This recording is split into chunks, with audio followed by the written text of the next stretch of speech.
예수님의 3년 반 동안의 사역을 전반기와 후반기로 나누어 보면, 전반기는 이적을 통해서 하나님의 영광을 드러내셨고, 후반기는 바로 오늘 본문의 말씀을 통해서 예루살렘의 십자가를 향하시는 사역입니다.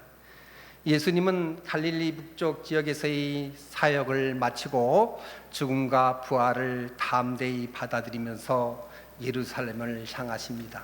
그래서 이제 제자들에게 마땅히 갖추어야 할 제자도의 덕목이 무엇인가를 본문의 말씀을 통해서 깊이 가르침을 주고 계십니다.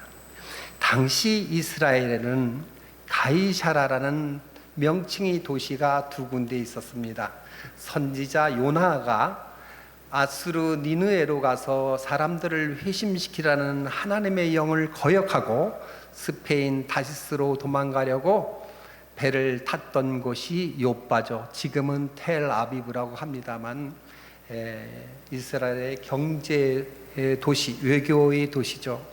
공식적으로는 예루살렘이 도시입니다만 거기로부터 북쪽으로 50km 떨어진 곳에 가이사라라는 항구 도시가 있고, 다른 하나는 갈릴리 북녘 이방 땅 헬몬산 부근의 도시로 본문에 나오는 가이사라 빌립보란 마을입니다. 가이사라는 케사르, 즉 시저 황제를 가리키는 말로, 어떻게 보면 시저 황제에게 아첨하려고 도시 명칭을 그렇게 지은 것이죠. 예수님은 그 가이사라 빌립보를 지나는 길 위에서 제자들에게 문득 사람들이 나를 누구라 하느냐 이렇게 물으십니다. 그러자 제자들이 세례 요한이 다시 살아왔다고도 하고, 더러는 기적의 선지자 엘리야라고도 하고, 혹자는 선지자 중에 하나라고도 대답합니다. 그러자 예수님은 그러면 너희는 나를 누구라 하느냐고 재차 물으십니다. 이에 나서기를 좋아하는 베드로가 그 즉시 주는 그리스도시니이다 라고 대답합니다. 이 상황을 마태복음 16장에서는 주는 그리스도시요 살아계신 하나님의 아들이시니이다 라고 고백합니다. 이에 예수님은 바요나 시모나 네가 복이 있도다 칭찬하십니다. 바요나 시몬은 베드로의 통칭 풀네임입니다. 예수님이 기뻐하셔서 베드로의 풀네임을 불러주는 거죠. 근데 요한복음에는 베드로의 아버지가 요한으로 되어 있습니다. 그래서 특히 이제 요한복음 21장에 보면은 요한의 아들 시몬아 네가 정녕 나를 사랑하느냐, 부활하고 오셔서 제자들을 맡기는 전에 3번 묻죠. 그때는 요한으로 되어 있어요. 헬라어 성경의 사본이 2가지로 되어 있는데 그것이 개역 개정판에서 통일되지 못한 아쉬움이 있습니다. 여하튼 간에 신앙 고백을 하면은 다른 사람들의 평가가 중요하지 않습니다. 다른 누구도 아닌 자기 자신이 예수님을 어떻게 생각하느냐, 그것이 중요한 것입니다. 베드로의 신앙 고백에 흡족하신 예수님은 이제 더 깊고 은밀한 말씀을 하십니다. 인자가 고난을 받고 장로들과 대제사장들과 서기관들에게 버림받아 죽임을 당하고 사흘 만에 다시 살아날리라고. 우리는 여기서 신앙 고백을 한 사람에게는 더 깊고 은밀하고 막중한 말씀이 주어질 수 있다는 사실을 알 수 있습니다. 그런데 베드로는 유감스럽게도 예수님의 이 깊고 은밀한 말씀을 받아들이지 못합니다. 아니, 어쩌면 베드로의 믿음이 그만큼 성숙되어 있지 않은지도 모르겠습니다. 죽음과 부활에 관한 말씀을 수용하지 못하는 베드로는 예수님을 붙잡고 항변합니다. 이때 쓰인 헬라어 동사가 에피티마오입니다. 에피티마오는 붙들고 항변한 정도가 아니라 어쩌면 꾸짖는 거죠. 질책하는, 강하게. 그러자 예수님이 베드로를 향해 사탄아 내 뒤로 물러가라.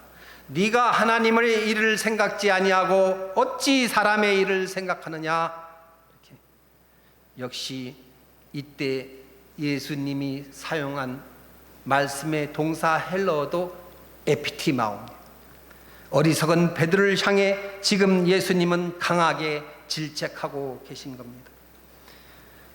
예수님의 사역 후반기에서 제자들에게 예수님은 자기 자신의 죽음을 3번이나 예고하십니다. 우리 마가복음에도 8장, 본문의 8장뿐만 아니라 10장, 14장에 각각 내가 죽고 다시 살아나리라는 것을 말씀하지만은 제자들은 오히려 예수님을 이용해서 세상의 부귀와 권력을 얻으려는 데만 온 정신이 쏟아 있어서 그런 예수님의 말씀을 받아들이지 못하고 있는 것입니다.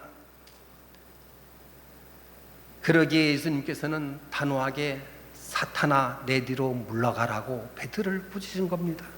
사탄이란 어떤 존재입니까? 하나님의 일보다 사람의 일을 앞세우는 자들입니다. 그들은 결코 하나님의 일을 생각지 아니합니다.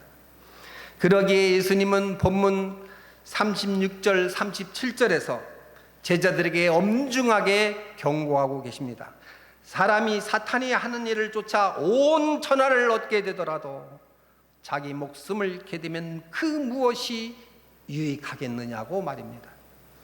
대저 사탄이 하는 일에 목숨을 잃으면 그뿐 그 무엇으로도 자기 목숨과 바꿀 것이 없다는 말씀입니다.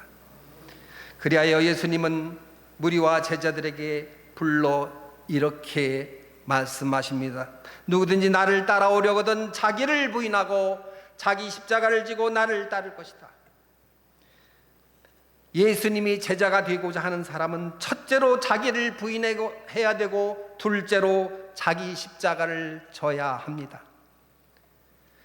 하나님의 일을 생각지 않고 사람의 일을 생각하는 사람들은 자기 긍정적인 사람들입니다. 항상 매사에 자기중심적으로 생각하고 판단하고 자기중심으로 모든 계획을 설계하는 사람들입니다. 이에 반해서 자기부정이란 오로지 전능하신 하나님의 뜻과 생각과 인도하심을 바라고 간구하며 사는 경건한 삶을 말합니다. 우리가요, 엄격히 말하면 죽어서 천국 가겠다고 교회에 나오는 것도 자기 긍정에 지나지 않습니다. 하나님의 의와 그 나라를 위하여 교회 생활하는 우리 멋진 신앙이 되도록 노력해야 되겠습니다. 그러면 또 자기 십자가란 무엇입니까? 혹자는 자기 가족이 자기 십자가가 되고 자기 직장이 자기 이웃이 자기 십자가가 된다고 합니다. 그리고 그런 자기 십자가가 자기 온몸을 여기저기 찔러대고 아프게 해서 하나님도 찾게 되고 기도도 하게 된다고 합니다. 그러나 그것은 온당한 설명이 되지 못합니다. 예수님이 12제자 중에서 가룟 유다만 빼면은 모두 다 저마다의 자기 십자가를 지고 걸어갔습니다. 자기 십자가의 길을 지고 간다는 것은 영원한 영광을 바라보며 전진한다는 말입니다. 죽음을 넘어서는 영원한 영광을 바라보는 사람만이 자기 십자가를 지는 삶을 살 수 있다는 것입니다.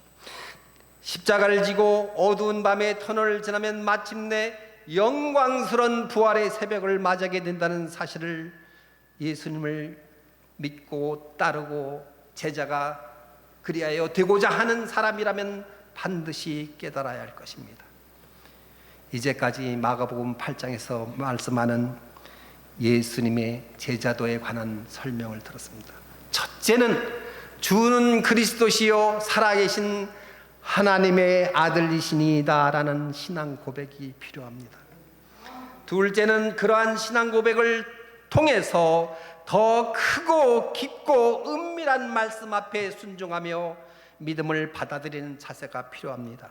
로마서 1장에 보면은 복음에는 하나님의 의가 나타나서 믿음으로 믿음에 이르게 하나니 오직 의인은 믿음으로 말미암아 살리라 하신 말씀을 명심해야 할 것입니다. 셋째는 자기 부정이 선행되어야 합니다. 하나님의 일보다 사람의 일을 먼저 생각하는 자가 되어서는 자기 중심적인 사고방식에서 탈피해서 전능하신 아버지 하나님께 모든 것을 맡기고 순종하는 삶을 살아요. 넷째는 자기 십자가를 지는 삶을 살아야 합니다. 사람의 일은 공동묘지가 종착역이요 사탄의 일도 마찬가지입니다. 예수님의 참제자는 죽음의 공동묘지를 넘어서는 영원한 삶과 영광을 바라보는 사람이어야 하고, 그러한 사람만이 온전히 자기 십자가를 질 수 있는 것이겠습니다. 기도하겠습니다.